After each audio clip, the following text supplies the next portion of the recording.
नमस्कार, देशोन्नतीच्या बातमीपत्रामध्ये मी स्वप्नील दुधारे आपलं स्वागत करतोय। देशोन्नतीच्या माध्यमातून सर्व प्रेक्षकांना होळी आणि धुलीवंदनाच्या हार्दिक शुभेच्छा।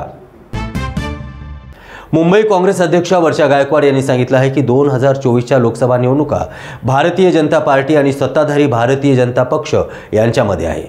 पत्रकार परिषदेला संबोधित करताना त्या म्हणाल्या की भाजपाने इलेक्ट्रॉल बॉन्ड्स योजनेअंतर्गत खंडणी रॅकेट चालवला आहे आणि काँग्रेसची खाती गोठून हुकुमशाही लादण्याचा प्रयत्न करत आहे। प्रचार, निवडणूक सभा इत्यादीसाठी निधीचे व्यवस्थापन करणं काँग्रेससमोर एक कठीण काम आहे। निवडणुकीच्या काळात आपली बँक खाते गोठवणं म्हणजे लोकशाहीची हत्या करणं असं त्या म्हणाल्या।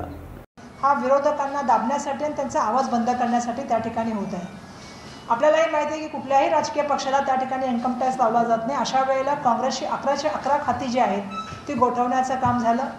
त्या ठिकाणचे असलेले जवळपास 210 कोटी रुपये जे आहेत ते त्या ठिकाणी घेण्याचा प्रयत्न केला गेला।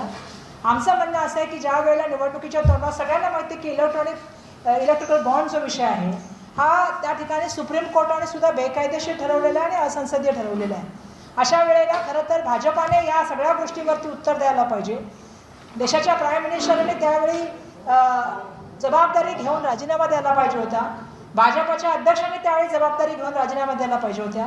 ज्या शेल कंपन्या ज्याच्यामध्ये त्या ठिकाणी इन्कम नाही आहे, त्याचं प्रॉफिट नाही आहे, त्याच्याहीपेक्षा डबल ट्रिपल पैसे त्यांनी जे आहे त्या इलेक्ट्रॉनिक बॉन्डच्या माध्यमातून भाजपाला मदत करण्याचं काम केलेलं आहे। सातत्याने माननीय सर्वोच्च न्यायालय SBIला सांगते, केंद्र सरकारला त्या ठिकाणी डायरेक्शन देते।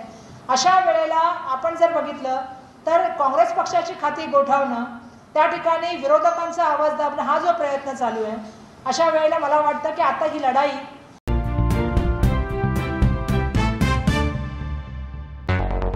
मुंबई, पुणे, नागपूर, मराठवाडा असो का विदर्भ, राजकीय, सामाजिक, शैक्षणिक क्षेत्र असो का क्रीडा, सर्वच घडामोडीचे विश्लेषण पाहायला विसरू नका।